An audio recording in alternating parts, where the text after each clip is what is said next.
My name is Diane Gelpi, and I represent the awesome, amazing singles ministry.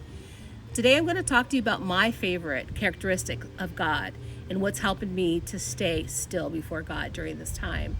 In Psalm 46, it says, "God, you are a safe and powerful place to find refuge. You're a proven help in times of trouble, more than enough and always available whenever I need you. So we will never fear, even if every structure of support were to crumble away. We will not fear even when the earth quakes and shakes, moving mountains and casting them into the sea. For the raging roar of stormy winds and crashing waves cannot erode our faith in you." Pause in his presence. God has constantly flowing river whose sparkling streams bring joy and delight to his people. His river flows right through the city of God in his most holy places. God is in the midst of his city, secure and never shaken. He fights for us. Pause in his presence. Everyone look, come and see the breathtaking wonders of our God. What a powerful scripture that is. And it's because God is so powerful. The characteristics, like I said, that is comforting to me during this time is his consistency. The definition of consistent is acting or done in the same way over time. Doesn't that describe God to you? Although everything around me is now in a state of uncertainty, my comfort is in knowing he has not changed. He's the same God with the same characteristics of love, compassion, gentleness, faithfulness, holiness. He's infinite and he's good. During this time of sheltering in, I have been sheltering in his word. Running to his word has helped me to stay still. I love the word, and I love that he's made sure to include in his Bible scriptures of comfort, scriptures that instruct us, and scriptures that remind us every single day if we want to know his character. In verse 1, David writes in the Psalm 46, "You are a proven help in times of trouble, more than enough, and always available whenever I need you." Two things that I hold on to is, as I sit still before him, is that he is consistently working and he's consistently present. I love the translation, this one that says, and this one that I quoted was the Passion, and it says that you are a proven help in times of trouble. And I think that's what enables me to sit still before him, because I know that he's going to help me.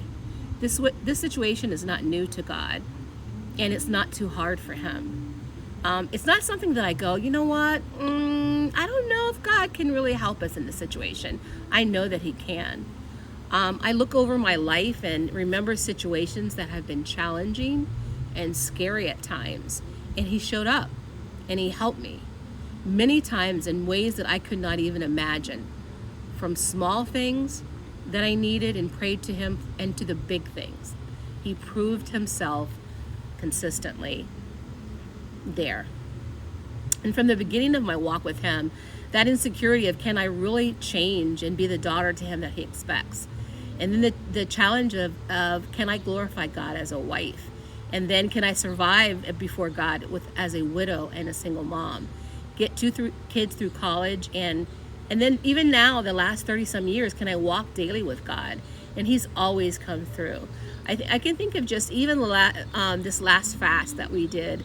It was really challenging, and God just proved himself to be working and to be consistently faithful and to come through for me and to help me in those times that it was really hard. It seems like such a simple thing, but I really just had to sit before God and trust him that he could help. I read what he does in the life of other people in the Bible, what he's done through Noah, what he's done in the Israelites, through David, through Joshua.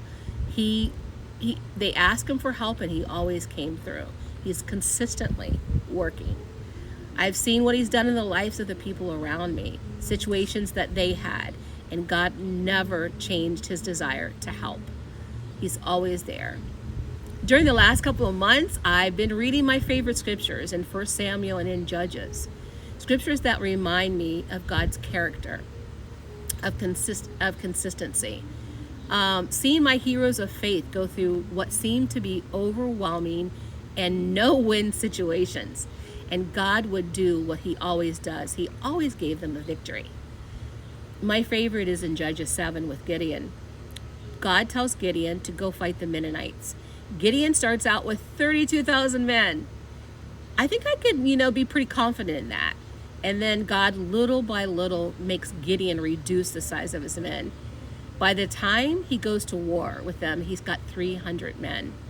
And Gideon and his men, when they get to the camp of the Midianites, the Bible describes this scene. So check this out. What he and his men saw, it says, they get to the camp of Midian, and in verse 12, the Midianites, the Amalekites, and all the eastern peoples had settled in the valley, thick as locusts. Their camels could no more be counted than the sand on the seashore. Really, God? 300 men, and you can't count the men that I'm going to go fight against? But I love Gideon's response. He tells his men, watch me, follow my lead, blow your trumpets, and shout for the Lord for Gideon. He was so confident that God was working. God was working then, and he's working now because he's consistently working. I can sit before God because I know that he's consistently present. Back to Psalm 46, it says, we will not fear even when the earth quakes and shakes, moving mountains and casting them into the sea. And he talks about the roaring of the stormy winds and the crashing waves. It says, will not erode our faith in God. And verse 5 says, because God is in the midst of his city, secure and never shaken. So when the world around you seems crazy and scary, remember God is in the midst of his city. He's present. When Moses was leading his people to the promised land, many times he would tell God, I won't go unless you go with me. He needed God's presence to be there. In Deuteronomy 1:30, he says, you don't have to fight this battle yourselves. The eternal your God, who always goes ahead of you, will fight for you, as he did in Egypt. You saw him do it. And in the wilderness, all along the route, you traveled until you reached this place. Haven't you seen the eternal, your true God, carrying you a way a parent carries a child? But you still don't trust the eternal, your God, even though he always goes before you. And my favorite part, he goes before them in a pillar of fire by night and a cloud by day. He always shows the right way to go. So there was God showing up for the Israelites. He was present in a pillar of fire and in a cloud. God didn't have to prove himself to be present to them, but he did. And, I think about that now, like, how does God show up for you to prove that he's present? For me, I feel his presence when I'm by the ocean, when I feel a breeze, when my heart feels at peace and I'm calm. Every day he proves to us that he's present. We just need to see it and believe. He is with me. He's with you, comforting you in the stillness. I pray that in your stillness, you trust God's consistency in his presence and trust him as he works a victory for you.